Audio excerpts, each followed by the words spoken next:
Okay, so let us discuss today a couple of topics. मैं एक बार list कर देता हूँ क्या क्या डिस्कस करेंगे. We will talk about the relativistic transformation of velocities. ठीक है. How differences सक्षम बेटा म्यूट कर लो समोसा ले आजा. बेटा अपना माइक को म्यूट करें हाँ please. The relativistic transformation of velocities, जब ऑब्जर्वर्स किसी पर्टिकुलर वेलोसिटी में रिलेटिव मोशन पे है, velocity is near about the speed of light, तो वो अगर किसी दूसरे ऑब्जेक्ट के वेलोसिटी को मेजर करेंगे तो उनकी वेलोसिटी के ट्रांसफॉर्मेशंस क्या होंगी. We will also talk about mass and whether or not mass is invariant with respect to moving at very high velocities. We will also talk about energy, and I will especially talk about the famous Einstein's mass energy equivalence principle, E is equal to mc square.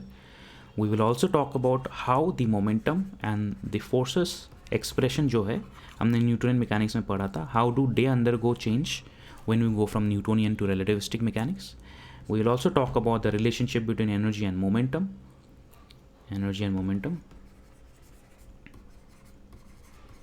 and we will also talk about a very important phenomena which is known as relativistic Doppler effect. तो मैं थोड़ा जल्दी से जितना हो सके सारे topics में आज डिस्कस करना चाहता हूँ. मैं किसी भी टॉपिक में कोई शॉर्टकट नहीं करना चाहता, but I don't want to waste time also. ठीक है, on any other irrelevant discussions. तो थोड़ा सा हम कंसंट्रेट करके इन टॉपिक्स को देखते हैं. How all of these quantities are influenced in the relativistic mechanics. Relativistic mechanics में कैसे कैसे किस तरह के चेंजेस होते हैं. So let's look at the first topic which is relativistic transformation of velocities.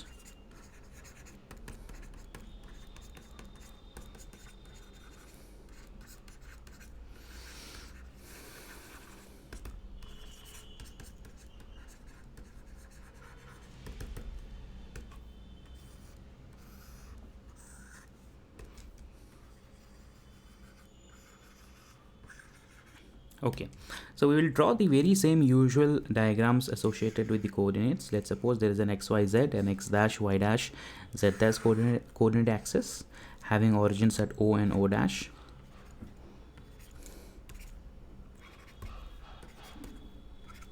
Named as S frame and as dash frame.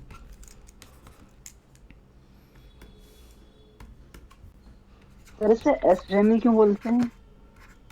ऐसा कुछ वो नहीं है, एक कंसिस्टेंसी मैं मेंटेन करता हूँ. बहुत किताबों में ऐसे बोलते हैं, मेंशन करते हैं. ऐसा कुछ वो नहीं है कि आप उसको एस फ्रेम बोलो. आप ओ फ्रेम भी बोल सकते हो, कोई दिक्कत नहीं है. You can give it some other name.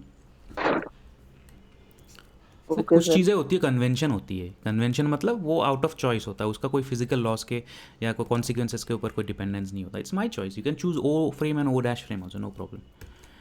So there is the S frame. मैं I use these namings. The S dash frame, कुछ किताबों में आप देखोगे तो इसको S बार भी बोलेंगे. मैं जैसे अभी थोड़ी देर बाद क्लासिकल जो थर्ड ईयर के बच्चों को पढ़ा रहा हूँ, वो थर्ड ईयर के बच्चों का STR है, but it is not the same STR as yours. They are studying 4 vectors. आप भी थर्ड ईयर में जाएंगे तो पढ़ेंगे 4 वेक्टर्स क्या होता है. 4 vectors are basically vectors in Minkowski space time. जो स्पेस टाइम होता है उसमें कैलकुलेशन कैसी होती है, this is much more difficult than what you are studying. वहाँ पे क्या आता है, वहाँ पे मैं मेंशन करूँगा एस बार. एक्स डैश की जगह पे एक्स बार. वाई ऐसा कोई रूल नहीं है, इट इज़ जस्ट कन्वेंशन. बहुत सारी किताबों में उस तरह का कन्वेंशन है तो वो फॉलो करते हैं. It makes sense. ठीक है. सो अगर आपके पास इस तरह के 2 फ्रेम ऑफ रेफरेंस हैं और यहाँ पे अगर एक आपके पास एक ऑब्जर्वर है, एस फ्रेम में एक इनर्शियल ऑब्जर्वर है, और आपके पास एक एस डैश फ्रेम में एक इनर्शियल ऑब्जर्वर है, और दोनों ही किसी पार्टिकल के मोशन को स्टडी कर रहा है. दोनों ही किसी पार्टिकल के मोशन को जो है स्टडी कर रहा है. ठीक है. अब ये जो पार्टिकल है इसका कोई मोशन है और इसकी जो वेलोसिटी कंपोनेंट्स हैं, इसकी जो वेलोसिटी कंपोनेंट्स है, let's suppose U X, U Y and you Z with respect to the S frame of reference, and U x dash, you Y dash and you Z dash with respect to the S dash frame of reference.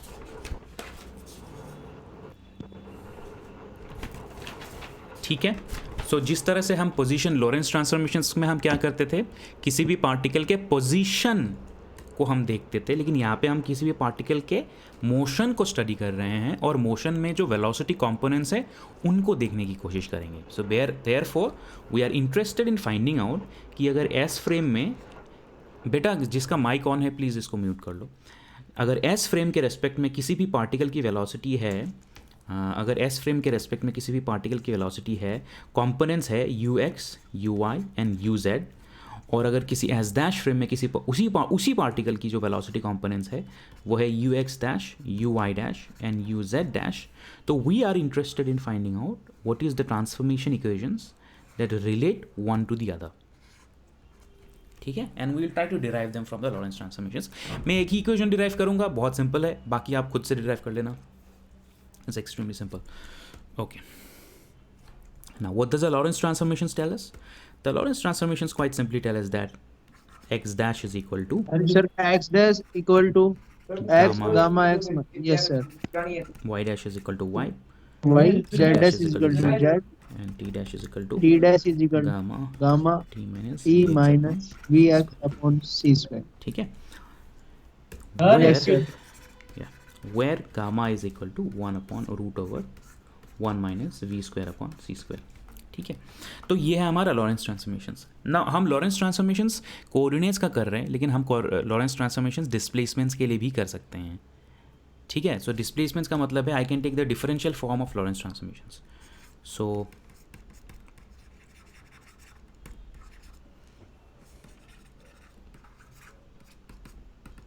Differential form मतलब मैं x dash की जगह पे displacement along x dash की जगह पे भी कर सकता हूँ, डी एक्स डैश. तो D X dash is nothing but gamma D X minus V D T, D Y dash is nothing but D Y, D Z dash is nothing but D Z, D T dash is nothing but gamma D T minus V upon C square D X. Yes और no? Yes. अगर मैं चाहूँ तो इस चीज़ को थोड़ा और लंबे तरीके से भी कर सकता हूँ. मैं क्या करूँगा कि let's take x1 minus x2, ठीक है, और उसको मैं मान लेता हूँ डेल x, फिर del T t1 minus t2, फिर I say del T tending to zero में I take it as a gradient. वो जो क्लास 11th में जैसे आप डिराइवेटिव्स को डिफाइन करते हो उस मेथड से भी मैं कर सकता हूँ, बट आप लोग ग्रेजुएशन में, तो मुझे लगता है ये जो मैंने लिख दिया है वो it should be obvious to you. It is? Yes sir. हाँ, all right. Now c is a constant and v is a constant for a particular case. Okay, तो इस केस में c और v को कांस्टेंट मान के चल रहे हैं. इन इक्वेशंस में कोई दिक्कत तो नहीं है ना? अगर हो तो बता दो, मैं फिर सिंपल तरीके से भी दिखा सकता हूँ, होना तो नहीं चाहिए वैसे. Sir. Yes. No sir. All right. Okay. So let's suppose that if I now if using the above equations, I can find out what is, let's suppose, dx dash upon dt dash. Okay, so dx dash upon dt dash is nothing but gamma dx minus v dt gamma dt minus v upon c square dx. So this is equal to gamma हो गया आपका cancel, और यहाँ पे आएगा dx upon dt minus v, और नीचे आ जाएगा आपका 1 माइनस v अपॉन सी स्क्वायर dx अपॉन dt. अब मुझे एक बात बताइए, ये जो आपका dx dash upon dt dash ये है क्या basically? What is it? v dash. This is the v dash.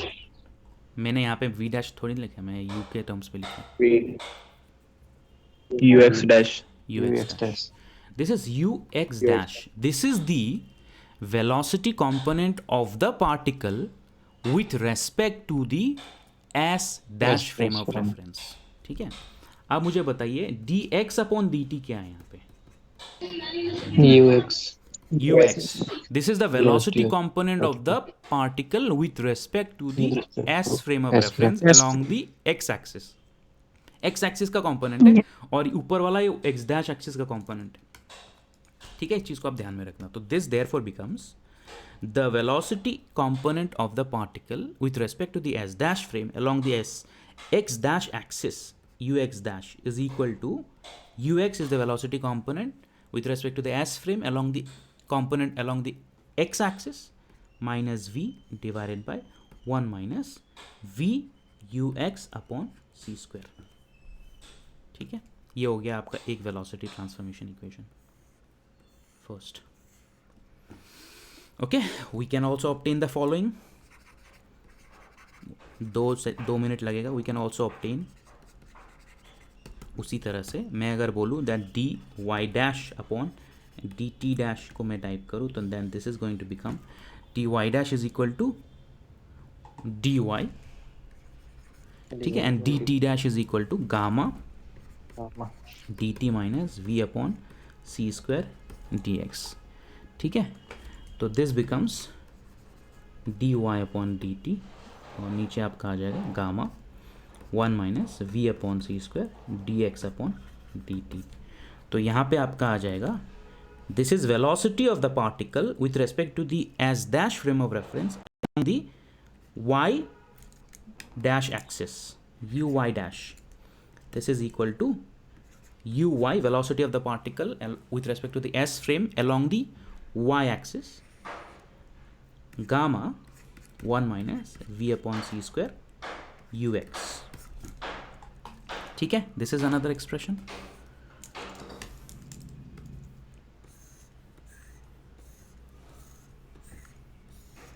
Similarly, we can also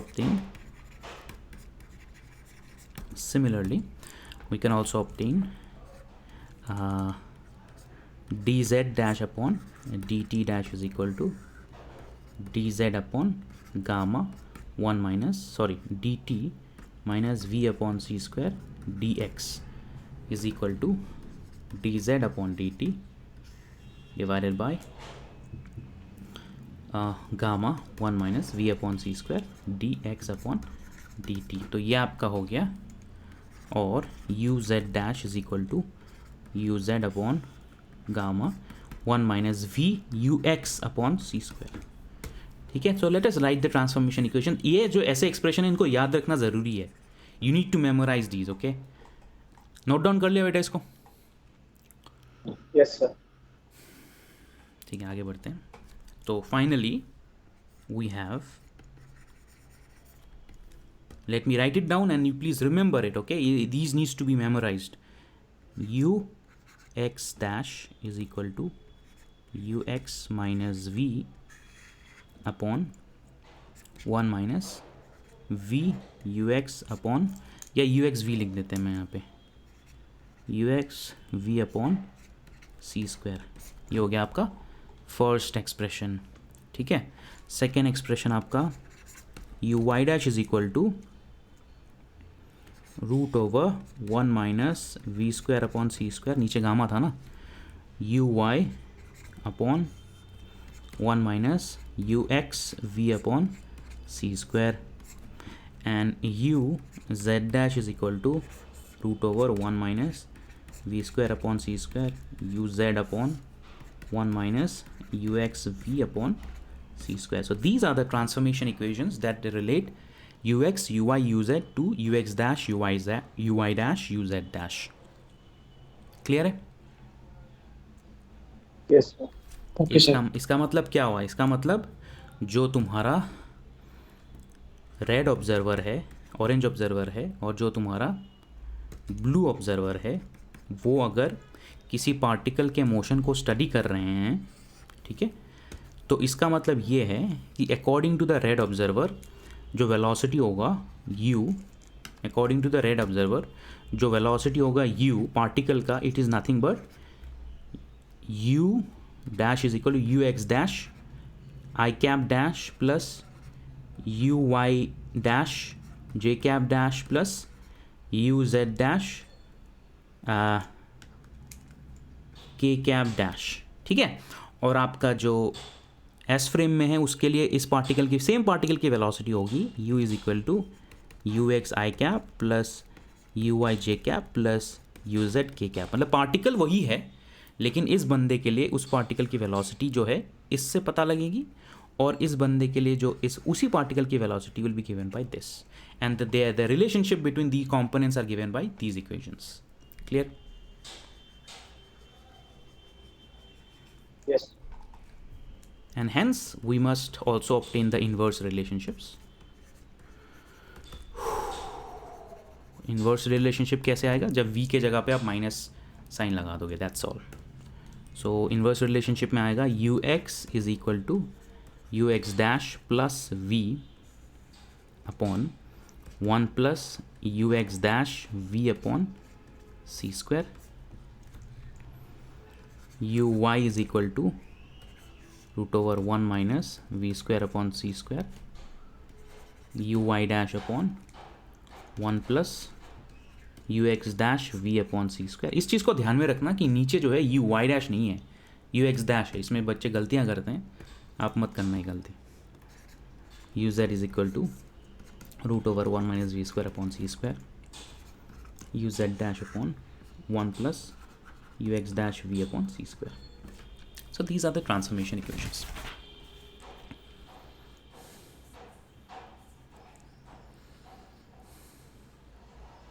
ठीक है?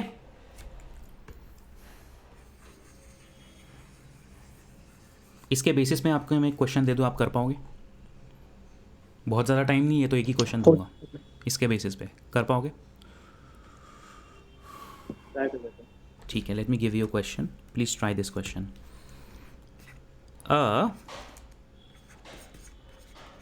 स्पेसशिप, देखो रिलेटिविटी में प्रॉब्लम सॉल्विंग बहुत है और प्रॉब्लम सॉल्विंग में प्रैक्टिस करना भी बहुत ज़रूरी है. तो देयर फॉर द फॉर्मूला जानना it self is not enough. So there is a lot of practice that is necessary to appreciate the manner in which you approach a problem. A spaceship A moves to the east with speed 0.9 c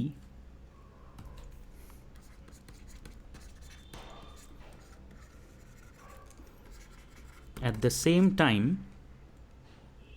Spaceship B moves west with speed 0.9 c. Sir थोड़ा ऊपर करना है, scroll एक बार. बस sir. हो गया? हो गया sir. 0.9 c. Find the relative speed of spaceship A with respect to B. Can you find out? मैं आपको 2 मिनट दे रहा हूँ, इसका आंसर मुझे बताइए. Spaceship A moves to the east with 0.9 c speed. At the same time, spaceship B moves west with the same speed. Find the relative speed of spaceship A with respect to B.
हो गया? Anybody has found?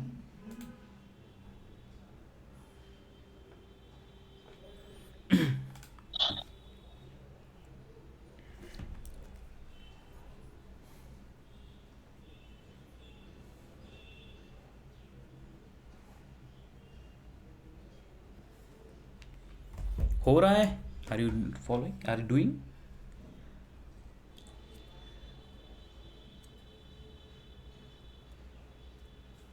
Sir, 1.8 C upon 1.81. Yes, correct answer. Very good. That is the correct answer. What about the others?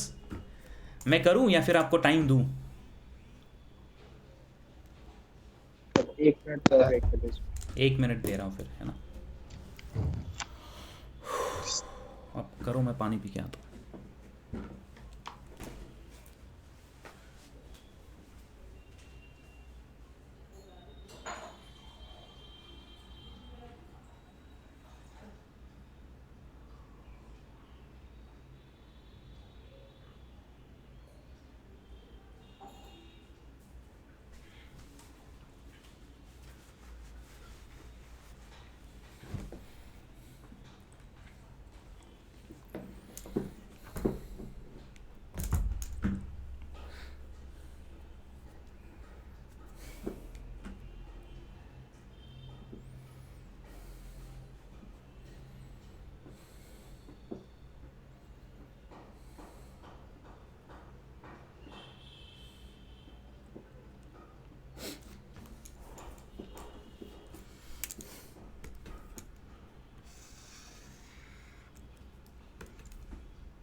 हो गया?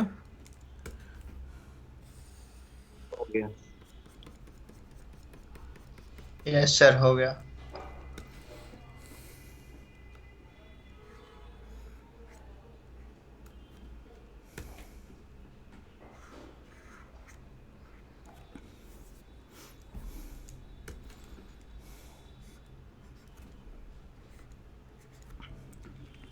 Okay, let's start.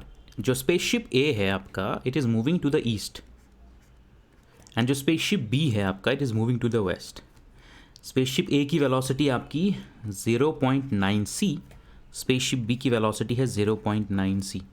आप एक मुझे बात बताइए, अगर Galilean transformations were correct, under Galilean transformations इन दोनों का बीच का रिलेटिव मोशन कितना होना चाहिए? What should be the relative speed of spaceship A with respect to B if we did according to Galilean transformation? 0 अरे यार, 0 कैसे हो Zero. गया? सर 2 गुना 1.8 ये 0 कैसे हो गया भाई? तुम अगर इधर भाग रहे हो, कोई और इधर भाग रहा है, तो दोनों के बीच का रिलेटिव स्पीड 0 थोड़ी ना होगा। Yes sir. Sir 1.8 according to जी, हाँ, अकॉर्डिंग टू जी टी 0.90 नहीं होगा यार, 0.9 C, should be 1.8 C according to Galilean transformations. However, अभी तक मैंने आपको दिखाया नहीं, but it is not possible to go beyond the speed of light. The fact that speed of light is a constant also puts up a limit to the velocities that objects can travel in the universe. Nothing can travel beyond the speed of light. In fact, anything that has mass cannot even reach the speed of light. So this is actually not correct. And we will obtain the correct answer according to Lorentz transformations. Lorentz transformations में इस question को करना बहुत ही आसान है अगर आप ये फ्रेम ऑफ रेफरेंसेस को मान के चलें. ठीक है, what is a frame of reference? ठीक है, तो लेट्स सपोज सबसे पहला तो मैं ग्राउंड को एक फ्रेम ऑफ रेफरेंस मानता हूँ. कौन सा फ्रेम ऑफ रेफरेंस मानोगे ग्राउंड को? यस सर, बी टाइम एस मान लेते हैं ना, एस को एस मान लेते हैं ग्राउंड फ्रेम ऑफ रेफरेंस को. यस ठीक है, और जो बी है उसको एस डैश मान ले, क्योंकि यहाँ पे पूछा velocity of spaceship A with respect to B. B को एस डैश मान ले.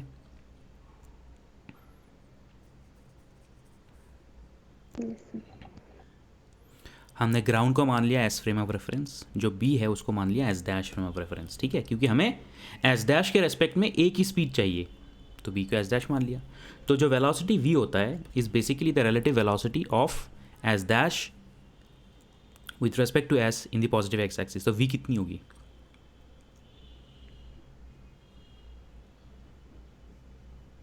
v कितनी होगी? 0.9 c. Minus 0.9 C, 0.9 c. Minus 0.9 C ना, पीछे जा रहा है यार, नेगेटिव एक्स एक्सिस में जा रहा है, हाँ यस पीछे जा रहा तो माइनस 0.9 सी हुआ ना. Yes What is the velocity of spaceship A along the x-axis with respect to S frame of reference? 0.9 c. और what is the velocity of spaceship A with respect to the S dash frame of reference? ये हमें नहीं मालूम, yes or no? ये हमें पता करना है. So quite simply put, अगर मैं ये एक्सप्रेशन यूज़ कर देता हूँ जो मैंने अभी ऑब्टेन किया था, u x dash is equal to ux minus v upon 1 minus ux v upon c square. So this is equal to ux is equal to 0.9 c plus 0.9 c divided by 1 minus v is 0.9 c upon c square. नहीं sorry, हाँ नहीं, यहाँ पे हो जाएगा 1 plus ux is equal to 0.9 into v is equal to 0.9 c square upon c स्क्वायर. So this is equal to 1.8 c upon 1 plus 0.81 is equal to 1.8 divided by 1.81 c. So this is equal to 0.9945 c. This is your answer. The velocity of spaceship A with respect to spaceship B is 0.9945 c. ठीक है, सबका match कर रहा है. Yes The interesting thing to note here is that even though inverse दोनों, वाले क्या चीज़? से करा था तो क्या वैसे उस तरीके से नहीं, मैं अलग लॉजिक लगा के थोड़ा सा. अलग मतलब क्या चीज़? आपने कैसे किया? पता लगा कि हेलो, आपकी ऑडियो ब्रेक हो रही है बीच बीच में, तो मुझे सुना ही नहीं दे रहा कुछ. बेटा क्या कह रहे हो आप? चैट में लिख दो मुझे. I am not able to here.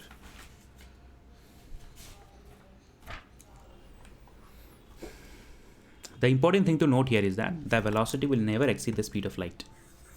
चाहे आप कितना भी ये c दोनों c पे भी चले, but the relative velocity will never exceed the speed of light. And these are the velocity transformation equations wherever you want to use.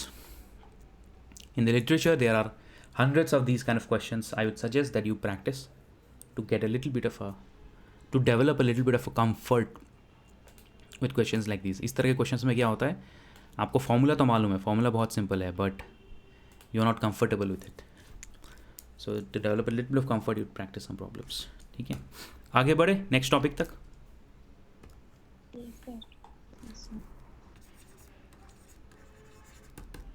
Relativistic mass.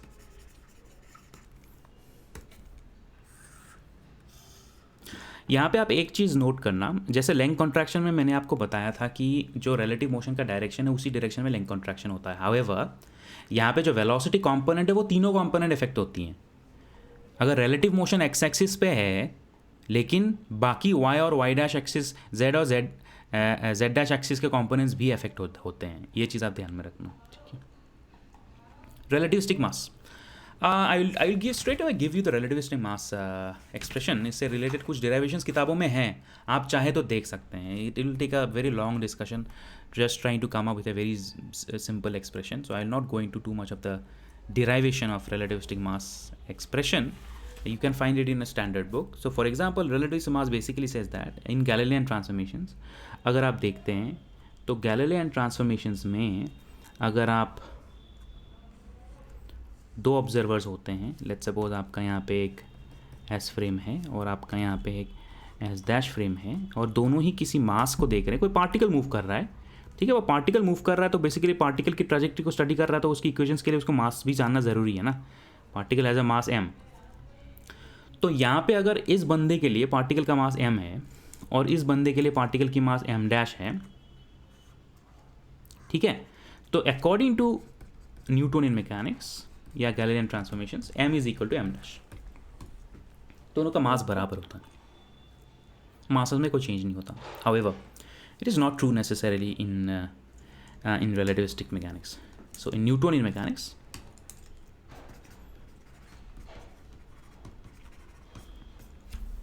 in relativistic mechanics, however, it's not the same.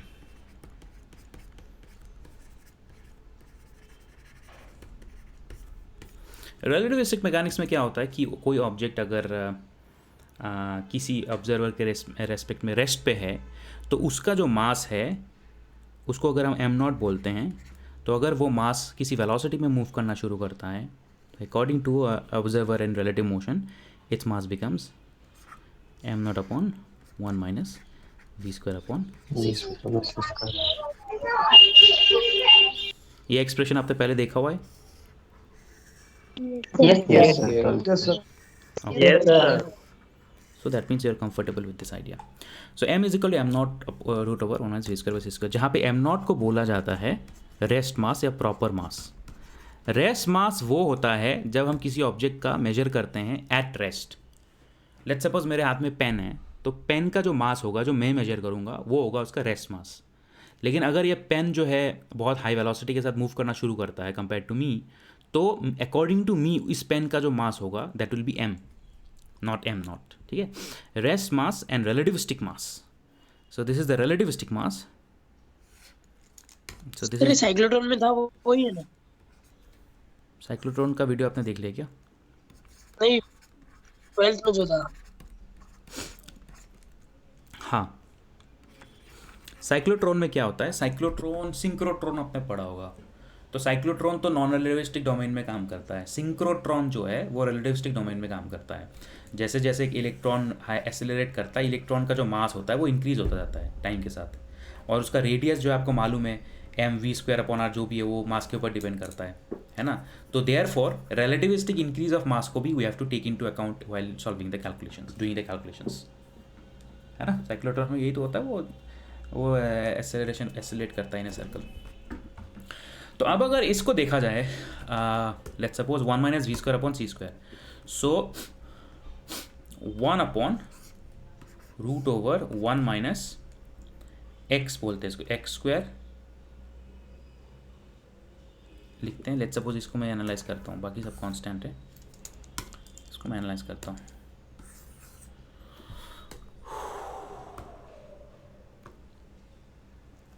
हाँ, तो ये है आपका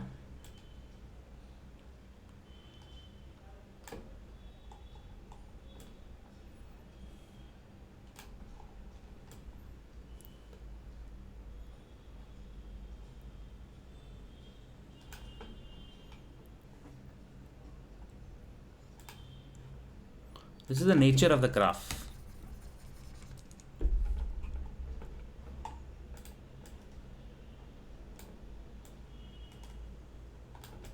Okay, this is basically the nature of what is 1 upon root over 1 minus v² upon c²। इनको आप भूल जाइए, ये नंबर्स को आप भूल जाइए, ये दिस इज़ नॉट को रिलेटेड ऑफ कोर्स। तो जैसे जैसे जो है पार्टिकल की, इसको अगर मैं मानता हूँ v अपॉन c मानता हूँ, तो जैसे जैसे पार्टिकल का जो वेलोसिटी इंक्रीज होता रहता है वैसे वैसे ही उसका जो है मास भी इंक्रीज होती रहती है। सो दिस इज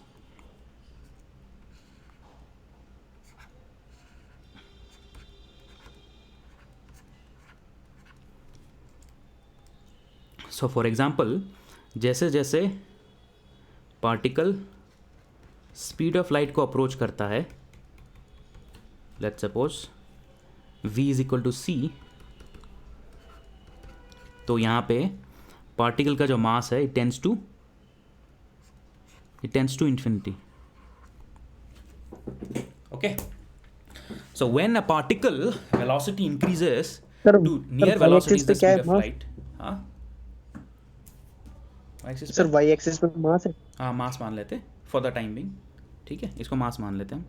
वैसे तो ये फैक्टर है रूट ओवर मास, अगर मैं m0 से मल्टीप्लाई कर देंगे यार, ठीक है, it goes to infinity, meaning at v is equal to c, theoretically the mass of an object is infinite, which is not possible. Which is not possible. And since this is not possible, no object having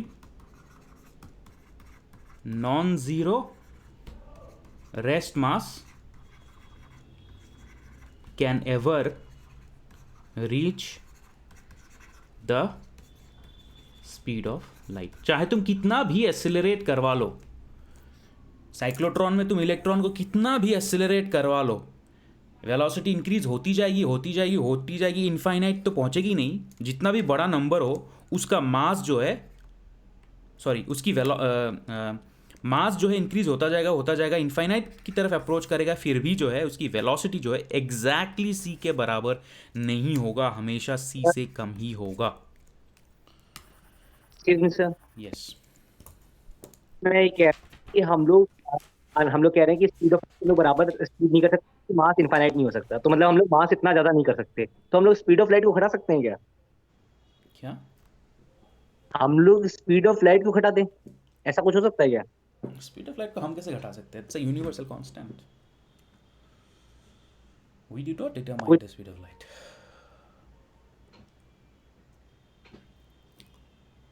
it's like saying मैं gravitational constant को change कर दूं क्या? Electron का मास को मैं change कर दूं क्या? We don't determine the speed of light. Speed of light is there.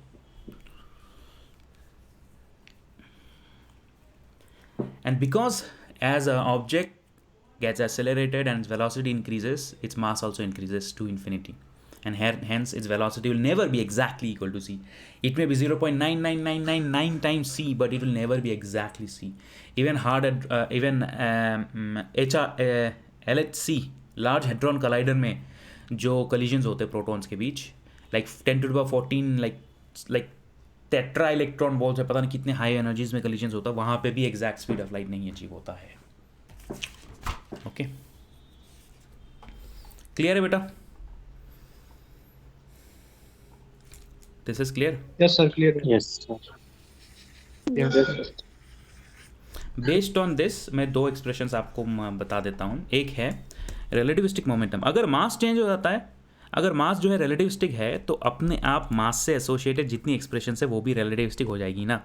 For example relativistic momentum ज़्यादा हम डिटेल में डिस्कस नहीं करेंगे, it is not part of your syllabus, लेकिन मैं जब इंट्रोड्यूस करा देता हूँ आपको. मोमेंटम क्या होता है? Momentum is equal to mass times velocity.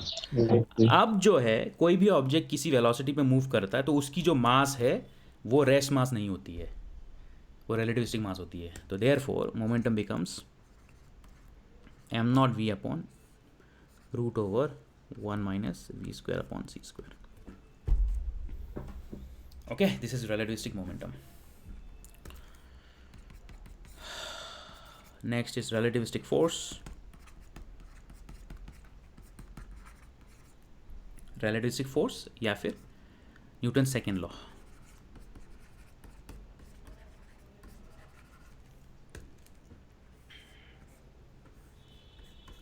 हमें पता है कि फोर्स जो है कोई पार्टिकल एक्सपीरियंस करता है, हमें ये मालूम चलता है by rate of change of momentum.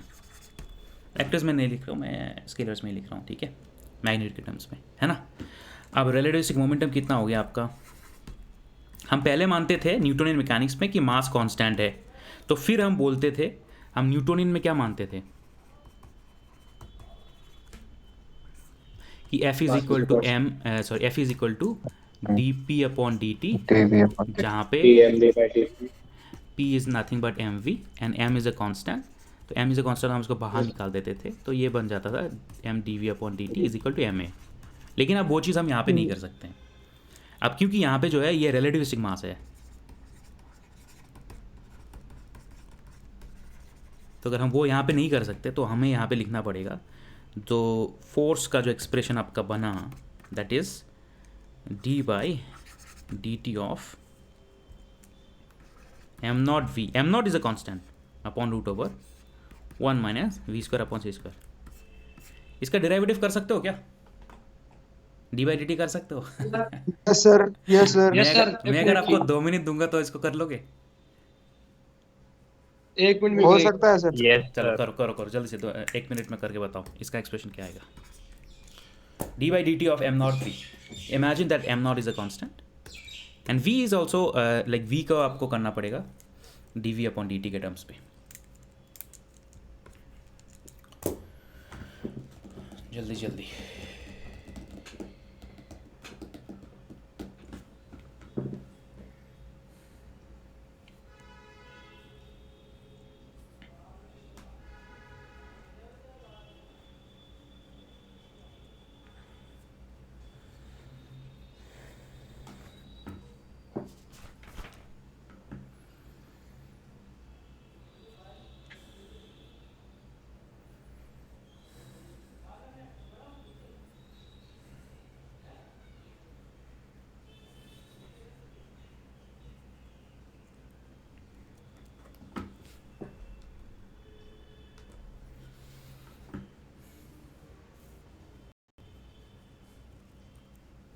Sir gamma की भी मदद ले सकते हैं क्या? गामा लिखें गामा की फॉर्म में? नहीं, डी बाई डी टी करोगे तो गामा को आप सेपरेट करना पड़ेगा ना, वी को तो करना पड़ेगा ना। वी को सर मेरा आ रहा है F is equal to m not gamma d v by d T minus 4v square upon 1 upon gamma c square. फिर से बताना। एम नोट हाँ फिर bracket sir gamma d v by d T minus 4v square upon gamma c square. नहीं नहीं, gamma को separate कर लो एक बार। गामा को बाहर निकालें सर? हाँ बाहर निकालो। Okay sir.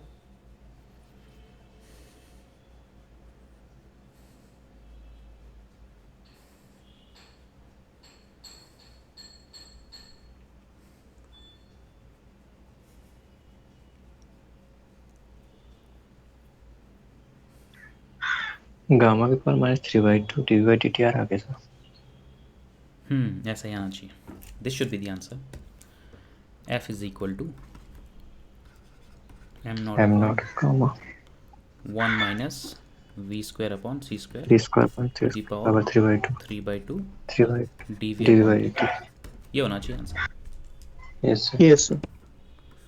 ठीक है, ये सिंपल है यार, ये डिराइवेटिव करना है बेसिकली, इट्स अबाउट। सो ये कर लेना आप सॉल्व। सबने निकाल लिया, आगे बढ़ूँ क्या या वेट करना है? निकाल लिया सर। सर ये गामा क्या है? गामा सर, गामा वन कौन सा upon root over 1 minus we square by c square है ना गामा। तो ये गामा टू द पावर क्या हुआ, गामा क्यू हुआ ना फिर ये। अच्छा अच्छा, ये गामा लिखते हो, मेरे को लगा आर लिखते हो, आर। ये आर है ये आर नहीं है, आर ऐसा Small लिखता हूँ r। यार मैं, ऐसे लिखता हूँ। ये गामा है। गामा पहले दिन नहीं देखा क्या? नहीं, वो मेरे को लगा था आप आर लिखते हो सारी जगह जितनी भी तो आपने लिखा 2-3 है। क्लासेस से पूरी- तुम हमेशा आर लिखते आ रहे हो, ये सब यहाँ पे आर लिखते आ रहे हो। सर ये आर आर लगता है सर। लेकिन मैं बोल तो रहा हूँ, गामा बोल तो रहा हूँ यार। लिखने में Yes, चलो sir, ठीक बोल है, तो रहा हूँ। बराबर है, गामा बोल तो रहा हूँ मैं। ये गामा है, ठीक है, इसको ध्यान में रखना। Are the gamma is the factor of this is m not gamma cube d v upon D t. ठीक है, ऑलराइट, ये बहुत सिंपल है, इसको सॉल्व कर लेना आप लोग। Let's move ahead to the next topic which is very famous, the most famous equation given by Einstein.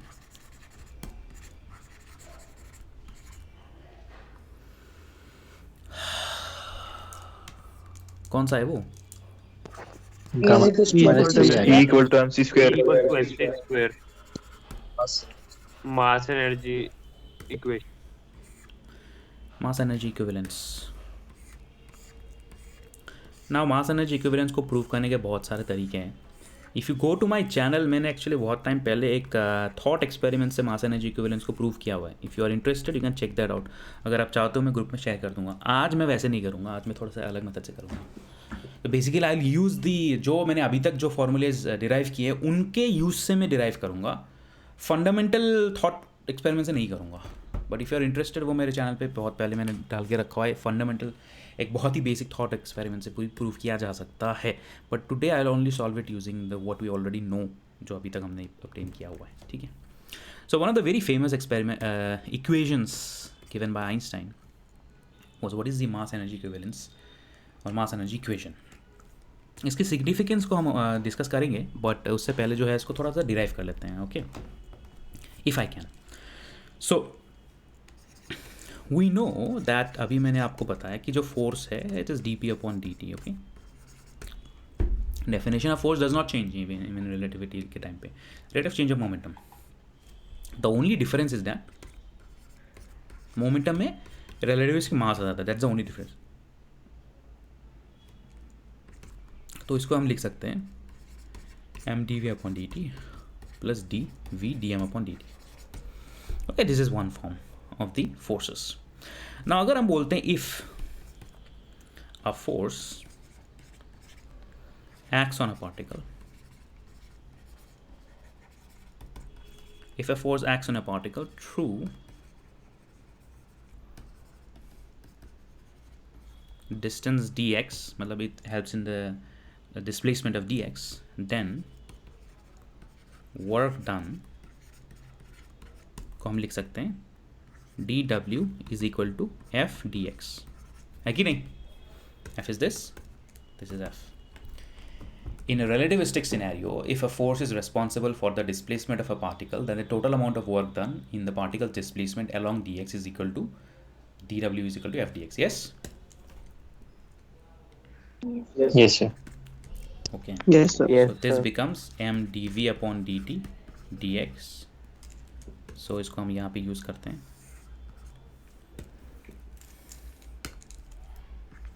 dx plus v dm upon dt dx. ठीक है. So this simply becomes m v dv plus v square dm. Yes or no? dx dt यहाँ पे. Yes? Yes, sir. Yes, sir. Okay.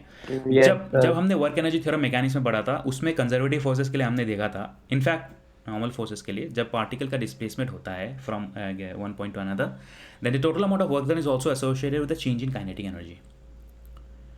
ठीक है. So if the work done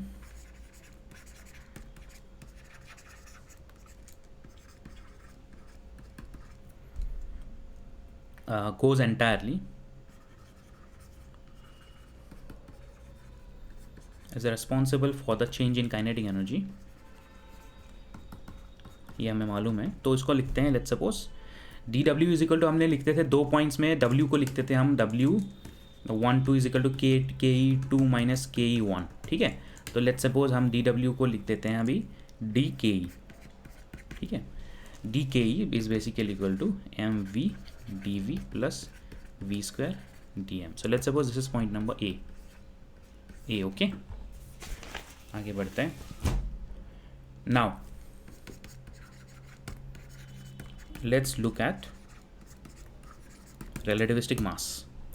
तो हमें मालूम है that m is equal to m not root over 1 minus we square upon C square.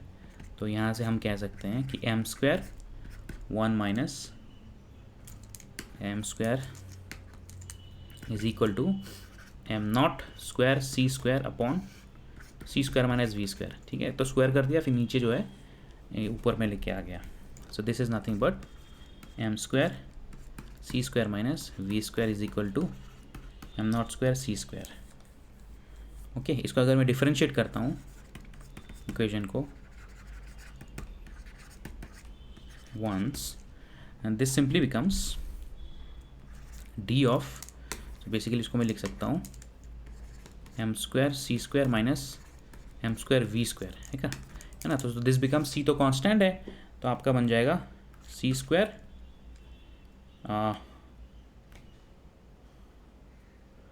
Two m d m c square minus at any given point in time it will be 2m dm v square is equal to 0.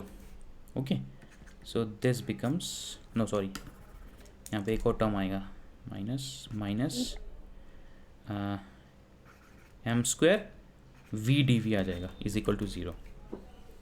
Okay, यहाँ पे मैंने दोनों का ही किया है, यहाँ पे यही है। एक्सक्यूज सर, या टू सर भी ये नहीं आएगा सर। डिफरेंशिएट एमसी से दोबारा बताना सर, नेटवर्क चला गया थोड़ा सा। एम को डिफरेंशिएट करेंगे तो ये 2m dm आएगा ना यहाँ पे। इसका सर differential- एम से क्या है, एम के रेस्पेक्ट में ही है। अरे डिफरेंशियल ले सकते हैं ना, यू अंडरस्टैंड डिफरेंशियल ना। हाँ If I take a differential of this, not with respect to anything, but if I take a differential, okay sir आ गया।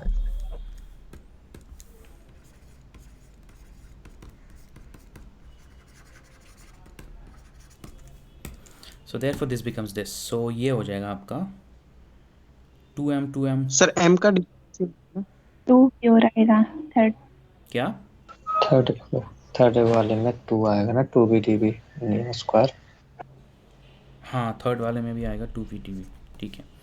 सो ये आपका हो गया 2m dm c square minus 2m dm v square is equal to 2m square v dv। Okay, तो m v dv। So ये आपका बन गया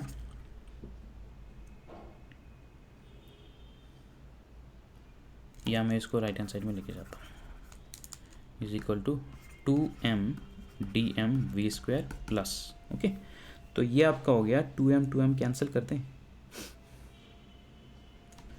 तो ये आपका हो गया c square dm is equal to 2m cancel हो गया v स्क्वायर dm प्लस यहाँ पे 2m कैंसिल हो गया mv dv। Let's suppose this is equation number B.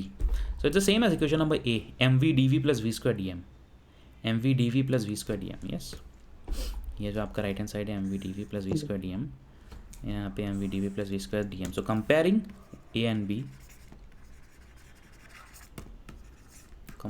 A and B, we get that d, the change in the kinetic energy is equal to c square dm।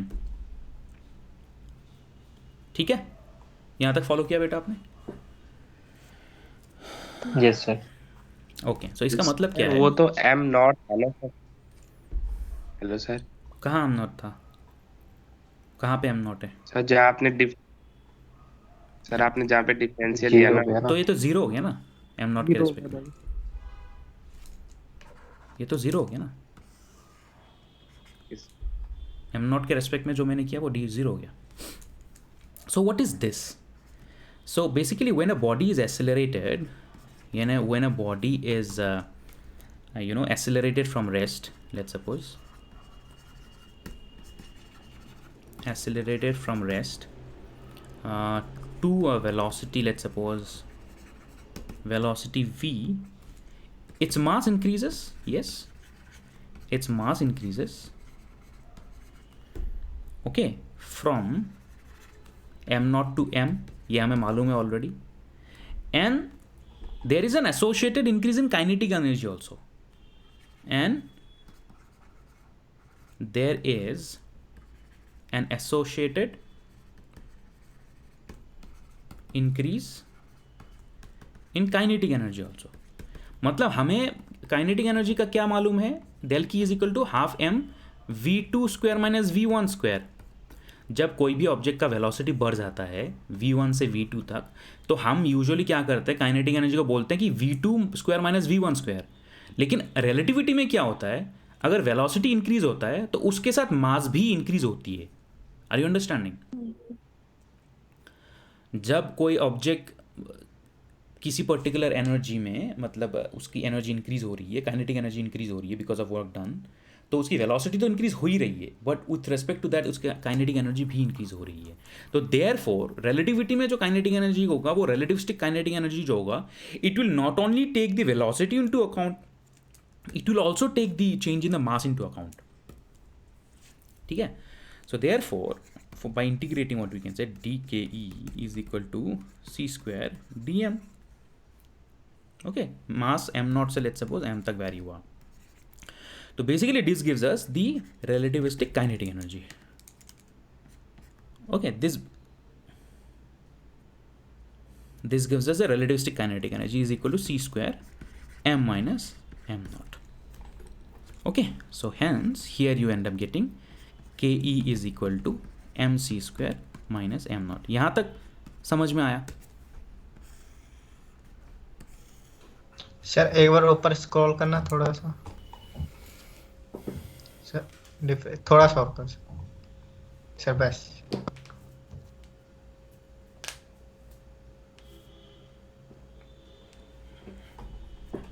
ठीक है,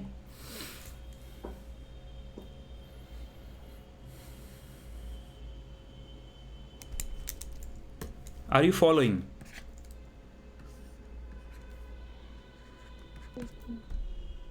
yes sir.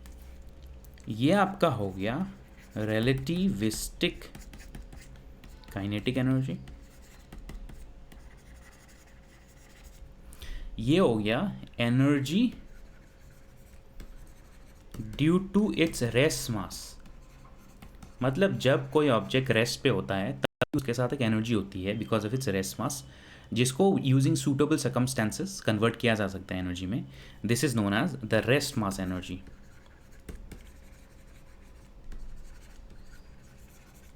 और ये है आपका total energy. तो kinetic energy is equal to total energy minus the rest mass energy ना, total energy relativistic.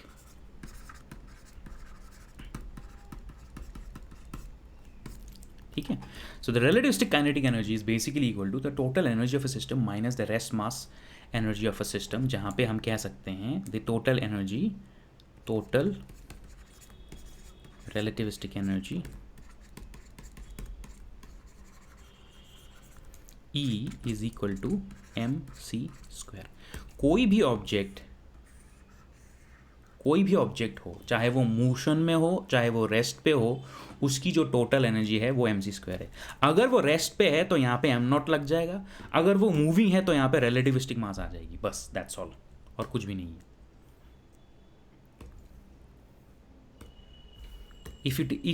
If object is at rest,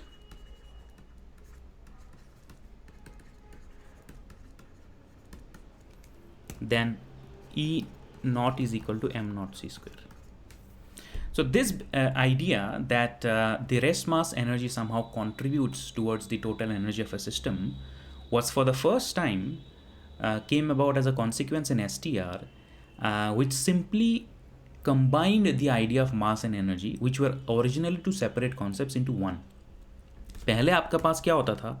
पहले आपके पास होता था conservation of mass as a separate principle, ठीक है, और conservation of energy being conservation of mechanical energy और whatever it is as a separate principle. लेकिन because of STR both of those two concepts got combined into what is known as conservation of mass energy.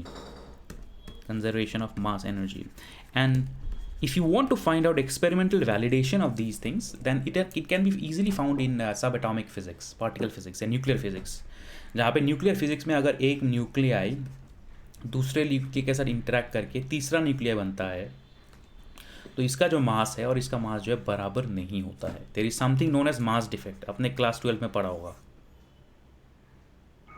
Yes, sir. Yes sir. Yes, sir. And that mass defect is either associated with absorption or energy or release of energy. अगर C का मास जो है ज़्यादा है इसका मतलब energy is absorbed, अगर C का मास कम है तो energy is released, and that mass defect is associated with energy of del m c square.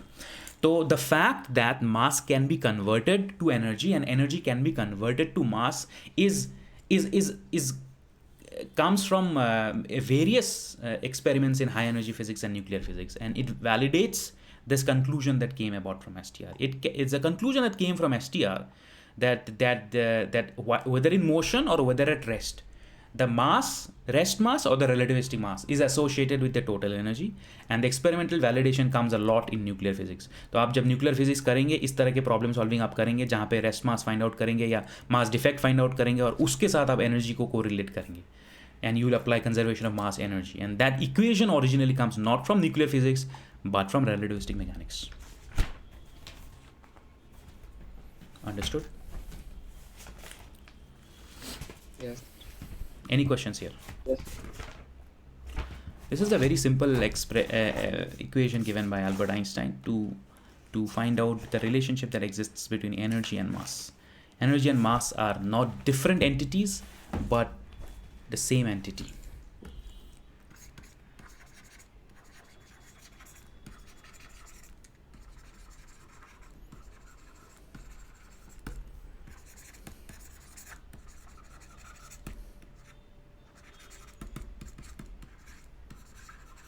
But the same entity known as mass energy. ठीक है? So mass can be converted to energy and energy can be converted to mass, and there is a large number of experimental data to corroborate this kind of an expression. Sir different की बात क्या लिखा है? Different entities. मान लिया It's a different concept, different component. हाँ जी. Sir, जब Einstein ने दिया तो सबने एक बार मान लिया था कि उसके बाद बहुत सालों बाद नहीं, आइंस्टाइन मैंने उस दिन पे बताया था, आइंस्टाइन एसटीआर के टाइम पे it was very difficult for people to get convinced. लेकिन उस टाइम पे जो है न्यूक्लियर फिजिक्स भी डेवलप हुआ है. 1945 में जो एटम बॉम्ब एक्सप्लोजन हुआ था हिरोशिमा नागासाकी में, उसका जो डेवलपमेंट है वो हैपन इन मैनहट्टन प्रोजेक्ट. तो it started in 1940s.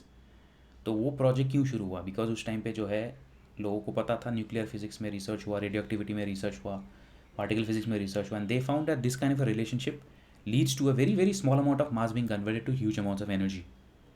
And because of consensus develop होने में टाइम लगता है, बट वो कंसेंसस इतना पावरफुल हो गया कि पीपल वर्ल्ड वॉर 2 में you know there was a deliberate attempt in developing a nuclear bomb which will be capable of converting a very small amount of mass into huge amounts of energy. 1 ग्राम आपका जो mass है पूरा research का शहर फायदा उठा लिया sir. वो तो होना ही था यार. Science technology is always one step behind science. Science आएगा तो टेक्नोलॉजी आ ही जाएगी कुछ ना कुछ. ठीक है. सो nuclear explosions, nuclear reactions, nuclear processes में ये जो इक्वेशन है ये हमेशा दिखता है, इस तरह के calculations. Because normal day to day life में जो फोर्सेस इन्वॉल्व होते हैं they are not sufficient to transform mass into energy. But when it's subatomic particles are involved, then this is very common. All right, आगे बढ़े. Sir. हाँ जी. Yes sir. Sir total relativistic energy में से rest mass energy subtract कर रहे हैं तो रियलिस्टिविटी काइनेटिक एनर्जी आ रहा है. काइनेटिक एनर्जी आ रहा है. यस सर ये इक्वेशन क्या चीज़? सर इसका सिग्निफिकेंस जैसे कुछ एग्जांपल. जैसे कि कोई ऑब्जेक्ट किसी वेलोसिटी के साथ मूव करता है. कोई ऑब्जेक्ट बेटा किसी वेलोसिटी के साथ मूव करता है तो हम बोलते हैं उसकी जो टोटल एनर्जी है वो काइनेटिक एनर्जी है ना.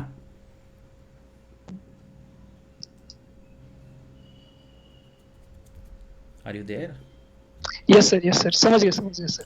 और उसमें से रेस्ट एनर्जी को सब्ट्रैक्ट करेंगे तब. हाँ, रेस्ट मास एनर्जी को सब्ट्रैक्ट करते हैं बिकॉज हम इमेजिन कर रहे हैं रेस्ट मास जो है एनर्जी में ट्रांसफॉर्म नहीं हो रहा है. अगर ऐसी बात है तो now what is the relationship between total energy and momentum? वो कैसे ऑब्टेन करें? P = mvpc c².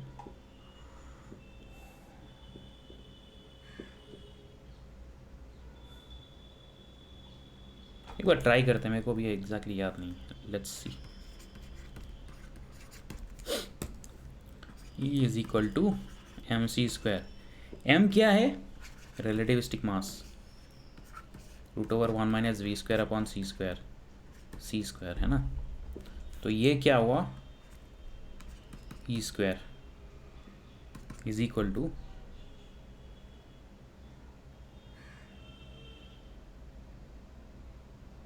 P = mv, P = p² m² v². square v². c².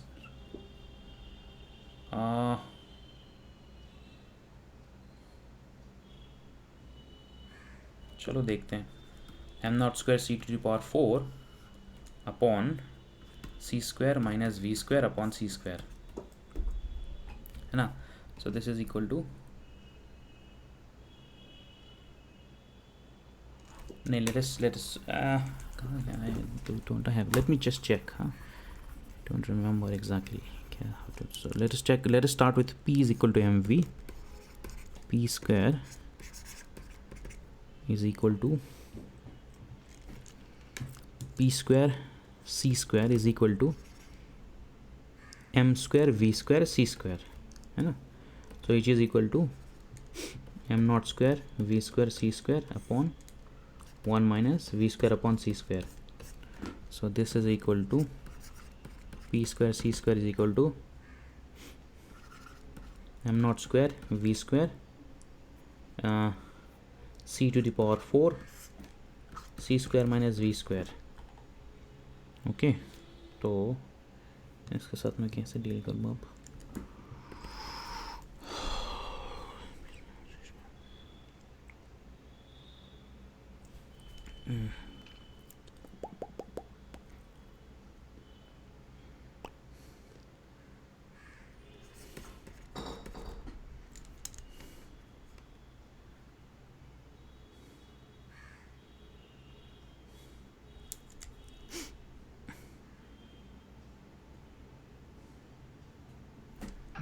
ये स्क्वायर को ले आइए ना सर यहाँ पे। ये स्क्वायर को पुट कर दीजिए, m dot square c dot को कहाँ पे? V स्क्वायर के राइट हैंड साइड। एक सेकेंड यार, let me just check. I actually forgot the derivation. Did I actually do it here? Let me check one moment. Just give me 1 sec.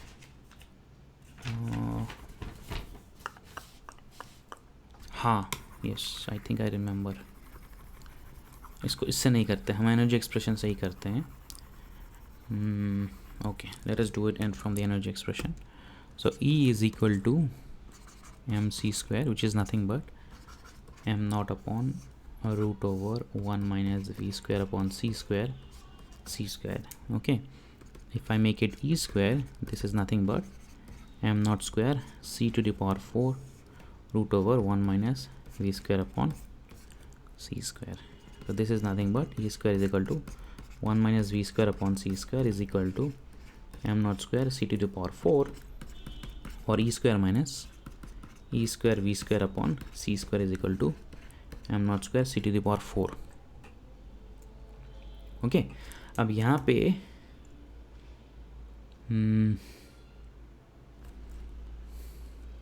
from here I can also obtain an equation. Let's suppose EV is equal to mvc square. Okay, mv क्या होता है यहाँ पे? What is mv? Momentum. So EV is equal to pc square or E square v square upon EV upon c square is equal to p और हाँ EV upon c square is equal to p. तो मैं इसको अगर यहाँ पे substitute करूँ, if I substitute it here, then this simply is going to become or E square minus 1 upon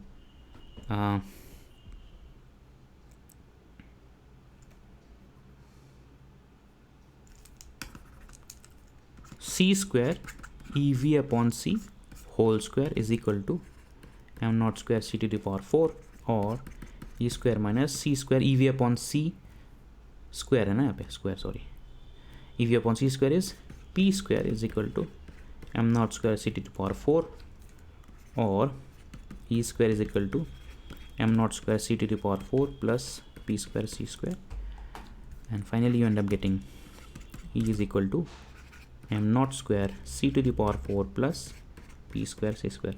ये जो expression है, this is also a very important expression because it gives us a relationship with the momentum.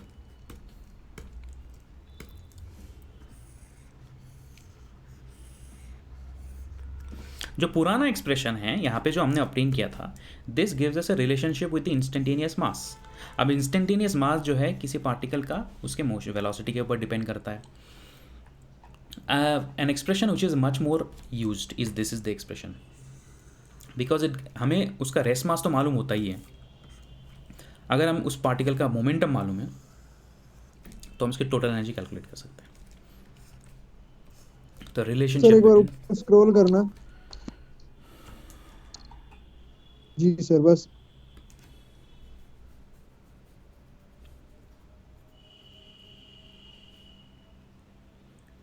so this is the relativistic energy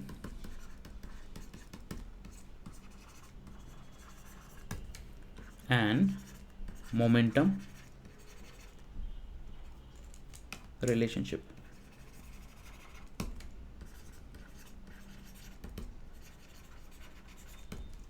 ठीक है, relativistic energy and momentum relationship.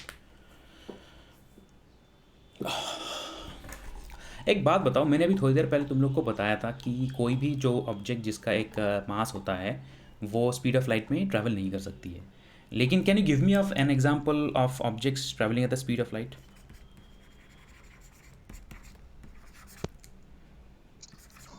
Sir tachyon photons sir. अरे tachyon real particle नहीं है यार, तुम लोग को ज़्यादा ही मालूम होता है। Example of particles travelling at the speed of light, travelling at the speed at the एक सेकेंड एट द, अरे कहाँ गया?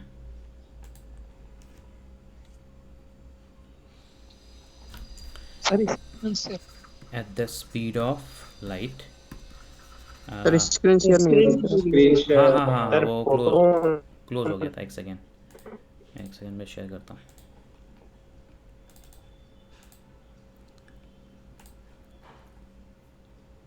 Okay, so one example is photon. कोई और एग्जांपल दे सकते हो? सर क्या फोटोन को पार्टिकल बोल सकते हैं? हाँ बोलते हैं। क्वांटम मैकेनिक्स पढ़े नहीं हो ना, फोटोन को भी पार्टिकल बोलते हैं। हाँ, फोटोन को भी particle, photon is a particle. So photon is one example. Can you give me another example?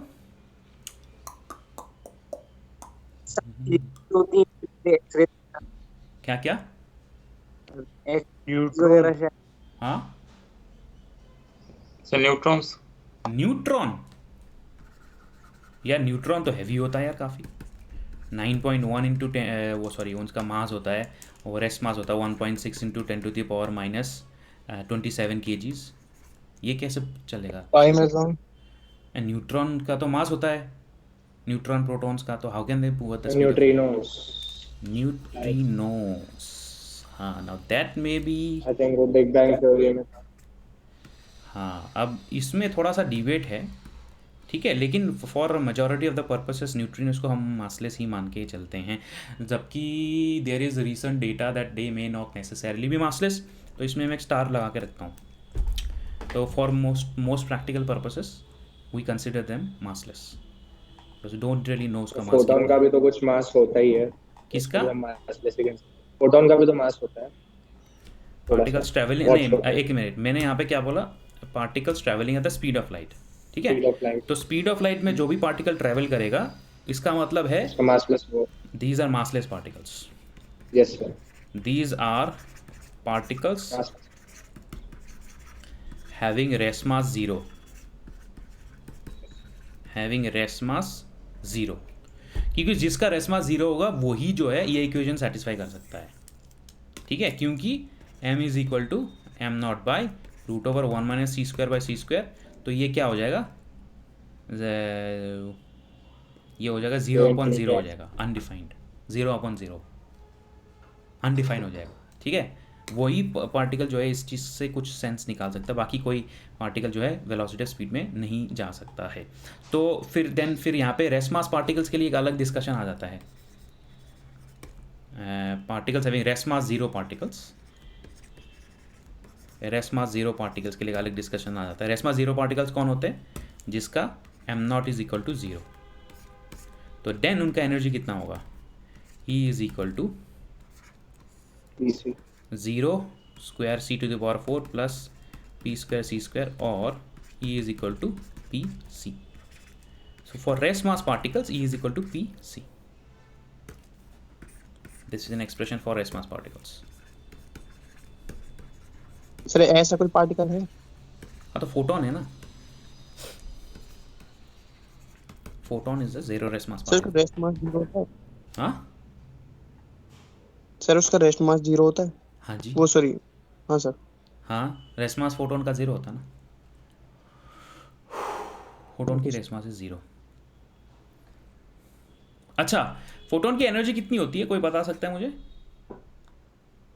mc²। Photon की energy H nu. H C nu. By sir. Lambda.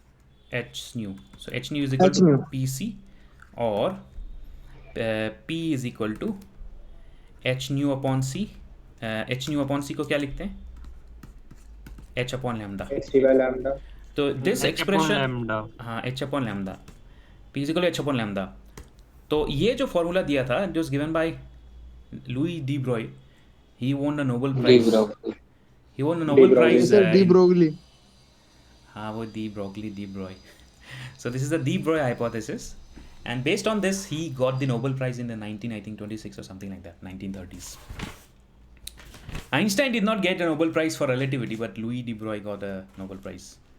और इसके पीछे बहुत सारी कहानी है, वो इतना छोटा सा कहानी नहीं है, but still he got a Nobel Prize for this very simple equation. Sir बता दीजिए थोड़ी सी कहानी। थोड़ी सी बता दीजिए सर। अरे वो क्वांटम मैकेनिक्स डिस्कस करना पड़ेगा यार, वो क्वांटम सर जीके के मैकेनिक्स, क्वेश्चन बहुत आते हैं आजकल। क्वांटम मैकेनिक्स डिस्कस करना पड़ेगा। एसटीआर जितना तुम्हें कंफ्यूजिंग लगता है ना, क्वांटम मैकेनिक्स 10 गुना कंफ्यूजिंग है, तो फिर उसको थोड़ा अवॉइड करते हैं। एक्चुअली मैं, चलो, ये मैंने किसके लिए डिराइव किया? फोटोन के लिए, है ना? फोटोन। तो लुई डी ब्रॉय ने बोला था कि ये जो फॉर्मूला है, it is not necessarily valid for waves, but is also valid for particles. मतलब तुम्हारे मेरे इलेक्ट्रॉन प्रोटॉन सबके लिए वैलिड है। That is why he got the Nobel prize. यहाँ तक समझ में आ गया बेटा? Yes sir. Yes sir. Alright, sir class end कर दीजिए सर, सारा नेट खत्म हो गया। एक टॉपिक 15 मिनट दे दो मुझे। एक टॉपिक है, मैं ख़त्म करूँगा तो रिलेटिविटी ख़त्म है यार, तुम्हारे लिए भी आसान है, मेरे लिए भी आसान है। Okay sir. यहाँ तक कोई डाउट है? Up till now whatever we have discussed. No sir. No sir. No, sir. ठीक है, so we have discussed relativistic velocities, we discussed mass, we discussed energy equivalence principle, we discussed momentum, force, energy and momentum, as well as rest mass particles. The only thing remaining is relativistic Doppler effect, so let's discuss that. Well, it's not very difficult. Doppler effect आपको मालूम ही है क्या होता है? Doppler effect क्या होता है, मुझे बताओ। सर ये था तो वेव के संबंध में इतना जरूर पता है। थोड़ा भूल गए सर। डॉपलर सर वो कॉर्नर एजिंग वाला था ना, कि वेव्स जो है वो एज पे जाके कुछ मुड़ जाते हैं, कुछ ऐसी। सर वो फ्रीक्वेंसी इंक्रीज हो जाती है, फ्रीक्वेंसी में। मूविंग। हाँ सर, अगर हमें मूव कर रहा है। मुझे एग्जांपल दो एक। सर 11वीं में पढ़ा था सर। 11वीं में क्या, आजकल बच्चे 7th 8th में भी पढ़ते हैं, ठीक है ना? सर वो ट्रेन का हॉर्न वाला एग्जांपल। सर 7th में शायद नहीं है सर। अब पढ़ लेते हैं आजकल यार। एग्जांपल दो मुझे, एग्जांपल डॉपलर इफेक्ट का। ट्रेन का हॉर्न वाला, ट्रेन का हॉर्न वाला। हाँ सर पनडुब्बियों में इसका यूज होता है। पनडुब्बी में जा रहा है, उससे फ्रीक्वेंसी ऑफ वेव चेंज होती है, तो उसको डॉपलर इफेक्ट कहते हैं। मान लीजिए हम ऑब्जर्वर है, फ्रीक्वेंसी चेंज। हाँ, हम ऑब्जर्वर है फिर, और सर साउंड तो सर फ्रीक्वेंसी में उसको शायद डॉपलर इफेक्ट ऐसे ही करके कुछ था, n करके सर फॉर्मूलेस थे बने थे, n माइनस। फॉर्मूला को साइड में रखते हैं। Velocity and position.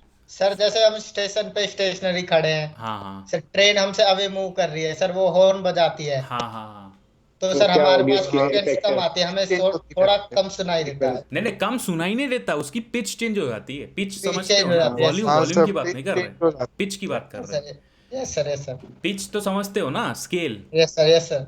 कोई अगर म्यूजिक का स्टूडेंट है तो उसको मालूम होगा, सारे गा मा पा धा नी सा होता है ना, वो स्केल होता है बेसिकली। तो जब आपसे कोई सोर्स होता है जो कोई साउंड वेव एमिट करता है, आपसे दूरी पे जाता है तो उसका पिच कम हो जाता है, और आपकी तरफ आता है तो उसका पिच इंक्रीज होता है ना? आपने F1 रेसिंग वगैरह का वीडियो देखा होगा, बहुत तेजी से एक गाड़ी आता है, करके निकल जाता है, तो उसका जो साउंड है इंजन का, उसकी पिच चेंज होती रहती है बेस्ड ऑन क्या वो आपकी तरफ अप्रोच कर रहा है या आपसे दूर जा रहा है। उसको कहते हैं डॉपलर इफेक्ट। अब इंटरेस्टिंग बात यह है कि साउंड वेव्स के लिए तो ट्रू है, लेकिन ये जो है लाइट के लिए भी ट्रू है, और उसको कहते हैं relativistic Doppler effect, that happens due to relativity. एक छोटा सा डिराइवेशन है, मैं आपको करके इसको डेमोन्स्ट्रेट कर देता हूँ। तो क्या होता है कि जैसे लो कि तुम्हारी तरफ मान लो कोई रेडियो स्टेशन है। रेडियो स्टेशन में इस तरह के बड़े बड़े एंटेनास देखे होंगे तुम लोगों ने, है ना? यस सर, देखे हैं सर। हाँ, तो वो क्या करता है बेसिकली, वो सैटेलाइट के साथ कनेक्ट करता ना। ऊपर कोई सैटेलाइट है ना, वो सैटेलाइट जो है एक जगह से दूसरे जगह में कोई आपका जो रेडियो में गाना चल रहा है उसको ट्रांसमिट कर रहा है, और दूर आप किसी दूसरे इंडिया के कोने में हो तो वो जो उसका वेव आता है वो वेव वो रिसीव करता है, और रिसीव करके टावर्स में शेयर करता है, और तब जा कर के आपको वो गाना सुनाई देता है। ये तो आपको पूरा मालूम ही है। लेकिन जब सैटेलाइट किसी पर्टिकुलर वेलोसिटी के साथ मूव कर रही होती है तो उसकी जो फ्रीक्वेंसी होती है और जो ओरिजिनल फ्रीक्वेंसी वो एमिट करता है वो बराबर नहीं होता।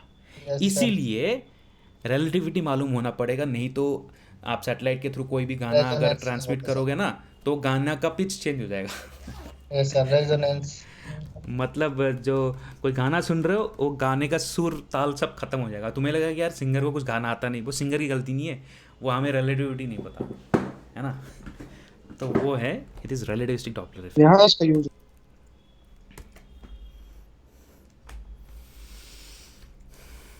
तो यहाँ पे आपके पास एक ऑब्जर्वर और आपके पास एक सोर्स जो किसी वेलोसिटी के साथ मूव कर रहा है किसी पर्टिकुलर एंगल पे। एंगल है लेट्स सपोज थीटा। तो जो सोर्स जो एमिट करेगा फ्रीक्वेंसी और जो ऑब्जर्वर जो डिटेक्ट करेगा फ्रीक्वेंसी वो बराबर नहीं है। That is the relativity. Okay, so mu is the V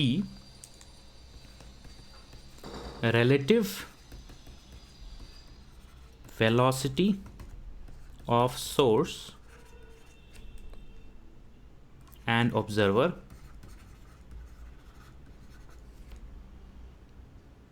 along direction theta. Nu naught is frequency of radiation at source, and mu is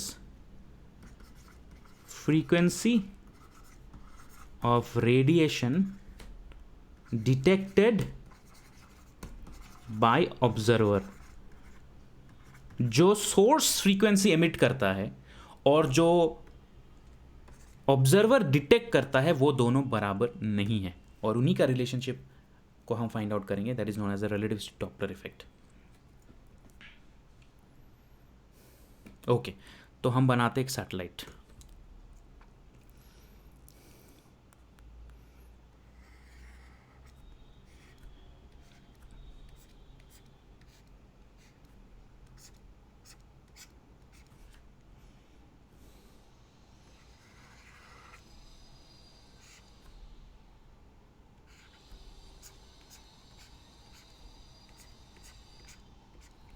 और ये सैटेलाइट जो है आपकी मूव कर रही है इन दिस डायरेक्शन।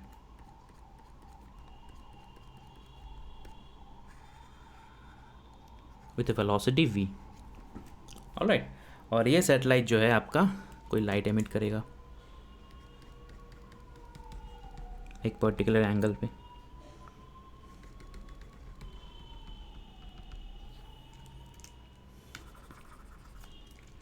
और इसको डिटेक्ट करने के लिए यहाँ पे है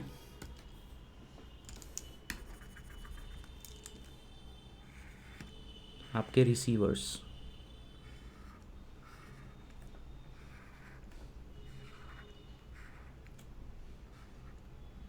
ये दो अलग अलग रिसीवर नहीं है, एक ही रिसीवर है। ओके, मैं डायग्राम अलग बना रहा हूँ बट है दोनों एक ही रिसीवर। एक ही रिसीवर है बट मैं डायग्राम दो अलग अलग सेपरेट बना रहा हूँ।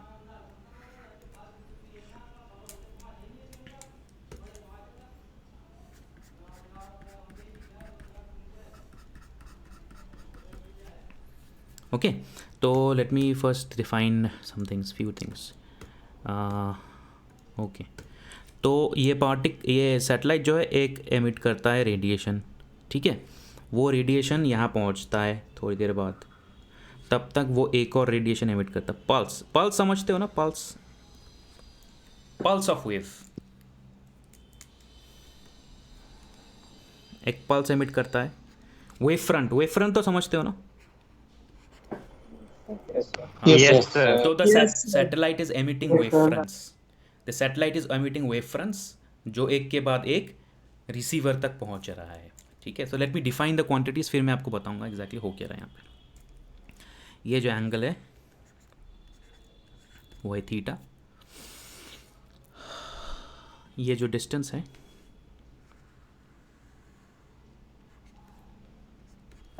Let's suppose this distance is L, okay, between the satellite and the observer at any given point in time. जब सैटेलाइट जो है दो सिग्नल के बीच जो इसका वेलोसिटी की वजह से वो मूव कर रहा है ना, ऑर्बिट में है ना, तो ऑर्बिट में कितना आगे जाता है? अगर v वेलोसिटी के साथ मूव कर रहा है सैटेलाइट, अगर सैटेलाइट v वेलोसिटी के साथ मूव कर रहा है तो v del T let's suppose. ठीक है, लेट्स सपोज दैट सैटेलाइट जब पहला रेडिएशन एमिट करता है, पहला वेव फ्रंट एमिट करता है, पहला वेव फ्रंट एमिट करता है, it is at a time t1। ठीक है, और दूसरा वेव फ्रंट जब एमिट करता है it is at a time t2। और रिसीवर जब पहला वेव फ्रंट रिसीव करता है it is at a time t1 r, and दूसरा रिसीव करता है it is at a time t2 r। पहला रिसीव करता है यहाँ पे, दूसरा यहाँ पे। ठीक है, तो फर्स्ट सैटेलाइट जब पहला वेव फ्रंट एमिट करता है t1 पे, और जो रिसीव होता है वो t1 r पे, दूसरा एमिट करता है t2 पे, रिसीव होता है t2 r पे। ठीक है, अब ये जो फेनोमेना है इसको हम दो लोगों के पर्सपेक्टिव से समझ सकते हैं। एक तो हम सैटेलाइट पे अगर कोई एस्ट्रोनॉट बैठा है उसके पर्सपेक्टिव से समझ सकते हैं, दूसरा जो है हम ऑब्जर्वर जो यहाँ पे है ग्राउंड पे उसके पर्सपेक्टिव से समझ सकते हैं, है कि नहीं? कंस्ट्रक्शन समझ में आया कि नहीं ये बताओ, सेटअप समझ में आया कि नहीं? Yes sir. सैटेलाइट किसी एंगल पे मूव कर रहा है, किसी वेलोसिटी v पे, ग्राउंड पे कोई ऑब्जर्वर है, कोई एंटीना है। सैटेलाइट वेव फ्रंट्स पे वेव फ्रंट एमिट करता है, दो वेव फ्रंट के बीच का जो टाइम पीरियड होता है it gives us a velocity, sorry it gives us frequency. The time period at which satellite emits two consecutive signals are T1 and T2 respectively. And the time period between two signals received by the receiver are T1R and T2R respectively. अब जो है ये basically दोनों एक ही satellite है। अब तो मुझे पूछ सकते हो सर इन दोनों को हमने पैरेलल क्यों बनाया? ये this is the same as this. अब सैटेलाइट तो आगे मूव कर रही है बट रिसीवर तो आगे मूव नहीं कर रहा है ना, तो आप कह सकते हो कि सर इनको पैरेलल क्यों बनाया? ये इसलिए क्योंकि इनके बीच का डिस्टेंस बहुत ज़्यादा है, बहुत ज़्यादा डिस्टेंस है। तो सैटेलाइट अगर यहाँ पे है, रिसीवर यहाँ पे है, तो ये डिस्टेंस है, ठीक है, ये डिस्टेंस है यहाँ से यहाँ तक, और सैटेलाइट थोड़ा सा आगे बढ़ता है तो ये दोनों लाइन जो है वह नियर परपेंडिकुलर है, सॉरी नियर पैरेलल है। Are you understanding? सैटेलाइट आगे बढ़ रही है बट रिसीवर जो ग्राउंड पे है वो शिफ्ट नहीं हो रहा, लेकिन ये दोनों लाइन अलग अलग है but they are near parallel. ठीक है, तो उस पॉइंट ऑफ व्यू से मैंने डायग्राम को बनाया है, उस पॉइंट ऑफ व्यू से डायग्राम को बनाया। इसका मतलब क्या है? इसका मतलब ये डिस्टेंस और ये डिस्टेंस बराबर नहीं है, लेकिन मैंने उसको पैरेलल बनाया because distance is a very very large, जो डिफरेंस है वो बहुत छोटा है, उसकी वजह से मैंने इनको पैरेलल बनाया है। ठीक है, तो अभी कैलकुलेशंस करें। इट्स वेरी, अगर आप सेटअप को समझ लेते हो it's very easy to prove. In fact ये क्वेश्चन आ भी सकता है, और सेटअप को आप समझ लोगे तो ये 4-5 लाइन का कैलकुलेशन है, बहुत ईजिली आपको आंसर दे देगा। ठीक है, पूरा ये सेटअप है, 2 ऑब्जर्वर है, एक ऑब्जर्वर सैटेलाइट में है, दूसरा ऑब्जर्वर ग्राउंड पे है। तो let us do the calculations with respect to the ground. तो ये सारा जो है ग्राउंड के रेस्पेक्ट में है, T1, T2, T3, T1R, T2R सारा ग्राउंड के रेस्पेक्ट में है। Time of emission ground observer के रेस्पेक्ट में है, सारा कुछ जो है ग्राउंड ऑब्जर्वर के रेस्पेक्ट में है, ये इसको ध्यान में रखो। All time periods are written in terms of ground observer, all time periods, time coordinates are written in terms of ground observer। इसको ध्यान में रख के आप कैलकुलेशंस को कीजिए तो it will be very easy. तो अब मुझे एक बात बताइए, T2R is nothing but equal to T2 plus the time it takes for the wavefront to go from the satellite to the receiver, which is, let's suppose, the length of the path L divided by speed of light c. Yes or no? Yes, sir. T2R is time at which signal is received. T2 is time at which signal is emitted. Plus L by C is the time it takes for the signal to go from the satellite to the receiver. Yes? Yes, sir. अब and T1R is equal to T1 plus L plus V del T cos theta upon C. If I compare the diagram, T1R is the time at which it is received by the antenna, and T1 is the time in which it is emitted. But now the distance is not L by C, it is L plus this distance, which is V del T cos theta. Clear? This distance is V del T cos theta, and this distance is L.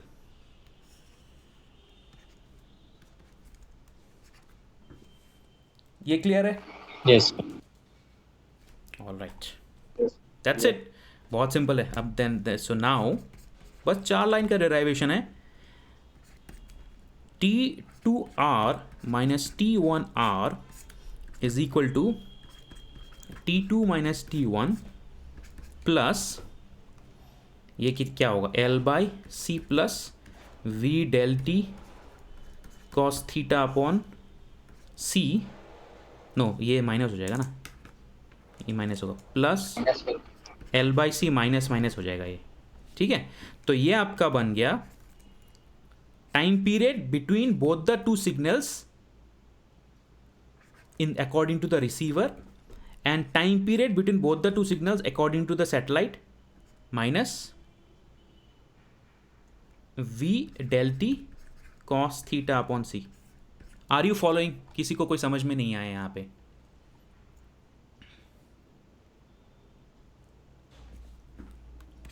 Very simple equation. Del T R is equal to, del T को अगर मैं common लेता हूँ तो 1 minus V cos theta upon सी.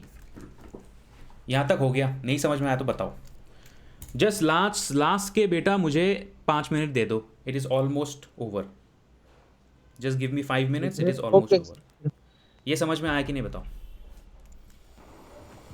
आ गया sir. Okay, आ गया sir. ये क्या है? This is the time period between both the signals received by the receiver according to the observer in earth, and this is the time period between both the signals emitted by the satellite according to the observer in earth. Yes? Yes sir. Yes sir. इसको आप ध्यान में रखो. ये time period between both signals received by antenna according to observer in earth. और ये आपका हो गया time period between both signals emitted by satellite according to observer in earth. तो ये जो टाइम है, time period between both signals according to observer in earth, and this is also time period between both signals emitted but according to observer in earth. अगर मैं बोलूं कि time period between both the two signals emitted according to the observer in satellite, तो फिर मुझे time dilation लगाना पड़ेगा, है ना?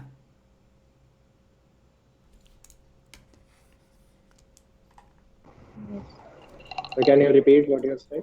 ये according to observer in earth है कि नहीं? This is according to the observer in earth. Yes. ये भी according to observer in earth. Yes sir. अब मैं अगर बोलूँ that let's suppose del tau is the time period between both signals emitted by satellite according to observer on satellite।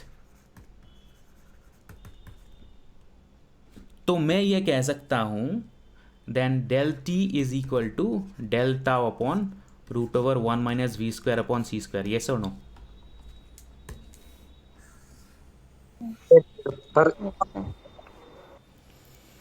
Time period between two signals emitted by the satellite according to the Earth observer and according to the satellite observer are related by the time dilation formula. Sir आपने क्यों किया बता सकते हो sir एक बार? क्योंकि बेटा अगर मैं सैटेलाइट के रेस्पेक्ट में फ्रीक्वेंसी को कैलकुलेट करूंगा तो सैटेलाइट के ऑब्जर्वर के रेस्पेक्ट में मुझे टाइम पीरियड फाइंड आउट करना पड़ेगा ना। Yes sir. और ग्राउंड के रेस्पेक्ट में मैं फ्रीक्वेंसी कैलकुलेट करूंगा तो ग्राउंड के रेस्पेक्ट में मुझे टाइम पीरियड कैलकुलेट करना पड़ेगा। तो यहाँ पे मुझे सोर्स या सैटेलाइट के रेस्पेक्ट में टाइम पीरियड चाहिए और यहाँ पे मुझे ऑब्जर्वर या ग्राउंड के रेस्पेक्ट में टाइम पीरियड चाहिए। मैंने जो ये इक्वेशन लिखा दोनों ही ग्राउंड के रेस्पेक्ट में था, ये T1 T2 T3 R। तो इसलिए मैंने यहाँ पे डिफाइन कर दिया कि ये जो है आपका time period between two signals emitted by the satellite but with respect to an observer in earth, और ये हो गया आपका time period between two signals emitted by the satellite but with respect to an observer on the satellite, and they will be connected by the time dilation formula. Yes or no? Yes sir. Yes sir. Therefore del TR is equal to del tau upon 1 minus v square upon c square. Excuse me sir. Yes. Sir मैं ये नहीं समझ पा रहा कि आपने यहाँ time dilation क्यों लगाया है। अच्छा एक बात बताऊं, ये बंदा है, इसके हाथ में एक घड़ी है, इस घड़ी के मुताबिक पहला सिग्नल निकला फिर दूसरा सिग्नल निकला, ये टाइम पीरियड है डेल टाउ, है कि नहीं? आ गया सर, समझ में आ गया। अच्छा आ गया। ओके ओके ठीक है। और किसी को नहीं समझ आया? समझ में आ गया बेटा? ये time period with respect to satellite observer and ये time period with respect to the ground observer, इन्हीं दोनों को मैंने कोरिलेट किया है। कोरिलेट करते ही ये टाइम पीरियड जो है फ्रीक्वेंसी ऑफ रिसेप्शन का कोरिलेशन आ जाएगा, इसमें टाइम पीरियड जो है फ्रीक्वेंसी ऑफ एमिशन का आ जाएगा। तो ये आपका हो गया। सो फ्रीक्वेंसी और टाइम पीरियड के बीच में क्या रिलेशन है? इन्वर्स रिलेशन है ना। तो यहाँ पे अकॉर्डिंग टू द ऑब्जर्वर हो गया 1/μ और यहाँ पे अकॉर्डिंग टू द सैटेलाइट हो गया 1/μ0, है कि नहीं?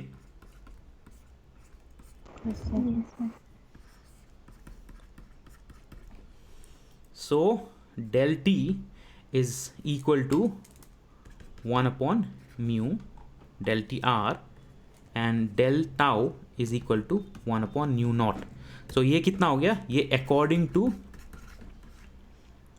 ऑब्जर्वर्स रिसेप्शन और ये according to source's emission.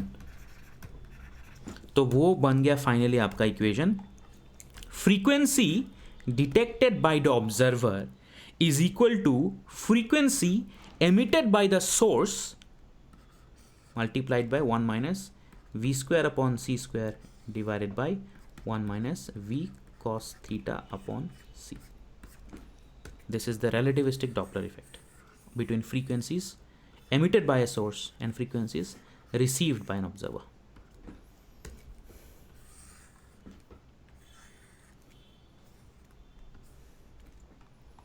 Clear है?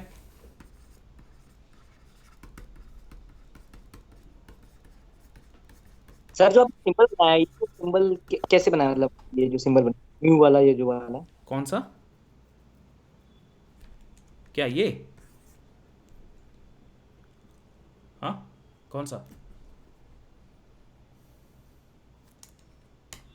कौन सा कह रहे हो? अरे वो सिंपल पूछता कैसे बनाया आपने म्यू का फ्रीक्वेंसी का। ये म्यू ये इसमें भी कंफ्यूजन है क्या? ये म्यू एंड म्यू नॉट, ये गामा है, ये आर है ये म्यू है अभी मैं भी कंफ्यूज हो रहा इसलिए ये वी है। मैं इसलिए बोल रहा हूँ, हर एक चीज़ को बोल रहा हूँ। ये वी हो गया आपका, है ना, ये म्यू हो गया, ये हो गया गामा हो गया, ये आर हो गया, ये आर हो गया, ठीक है। सर आपने ये क्या लिखा है अकॉर्डिंग टू ऑब्जर्वर्स रिसेप्शन? मतलब ऑब्जर्वर जो अकॉर्डिंग टू ऑब्जर्वर्स रिसेप्शन, हाँ ऑब्जर्वर्स डिटेक्टर बोलते हैं यहाँ पे, डिटेक्टर लिख देते हैं, जो डिटेक्ट करेगा, जो फ्रीक्वेंसी वो डिटेक्ट करेगा। और सर नेक्स्ट सोर्स जो एमिट करेगा, according to source's emission, source जो एमिट कर रहा है वो क्या है और ऑब्जर्वर क्या डिटेक्ट कर रहा है वो क्या है। क्लियर है? जस्ट 4-5 लाइन का डिराइवेशन है यार। ये कंस्ट्रक्शन है तुम्हारा, ये सिंपल डिराइवेशन है, ये टाइम डायलेशन यूज करके आपका हो गया। And the relativistic Doppler effect is simply a result of the time dilation. ये तो ऑब्वियस है। क्लियर है बेटा? Yes sir. Yes sir. Special case discuss कर रहे थे, 2 मिनट दे दो आपको। स्पेशल केस में क्या होता है, 2 चीज़ें हो सकती है कि ऑब्जर्वर आपकी तरफ आ रहा है या ऑब्जर्वर आपसे दूर जा रहा है, ठीक है। तो एक तो होता है लॉन्गिट्यूडिनल केस। लॉन्गिट्यूडिनल केस में जो सैटेलाइट है या गैलेक्सी जो है आपकी तरफ आ रही है, आपसे दूर जा रही है, तो ये आप ऑब्जर्वर है। तो इसमें पॉसिबिलिटी है अप्रोचिंग,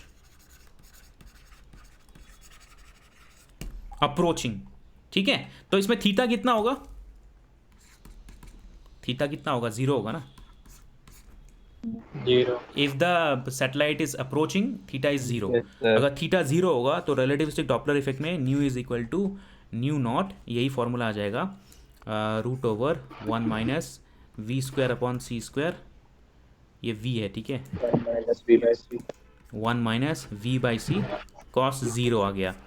तो ये आपका हो गया new naught √1 minus v/c upon 1 plus v/c ऊपर है, और नीचे आपका हो गया 1 minus v/c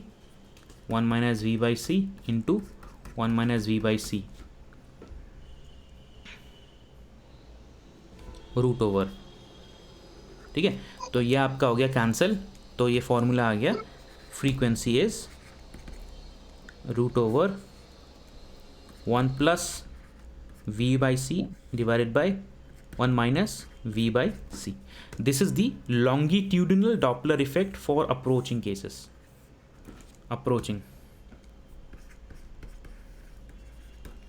longitudinal relativistic Doppler effect।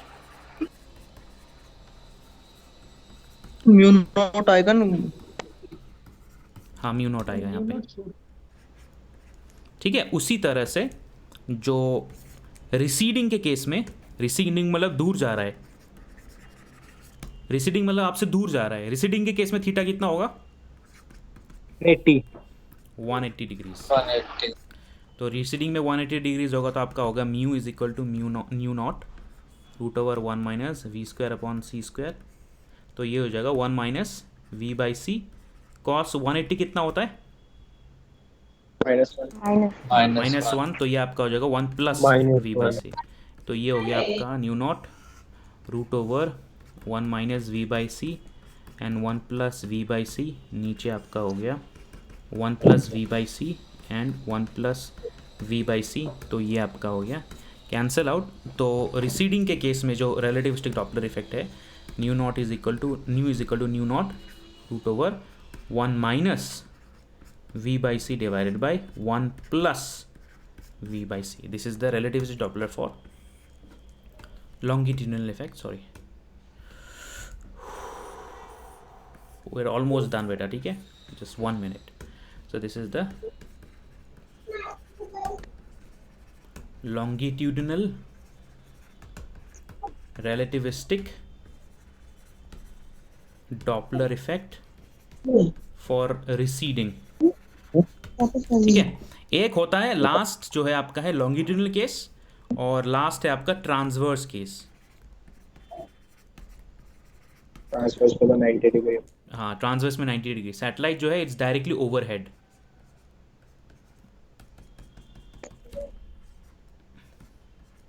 तो सैटेलाइट जो है ऐसे मूव कर रही है 90 डिग्रीज, ठीक है। So theta is equal to 90 degree. तो थीटा 90 डिग्री होगा तो कितना हो गया, ये तो ऑब्वियस है, nu is equal to nu naught root over 1 minus we square upon C square, that's it.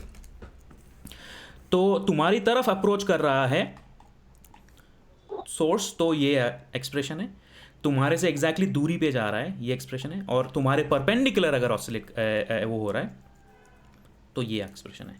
These are the relativistic Doppler effect expressions for measuring the frequencies and their differences with respect to observer and source.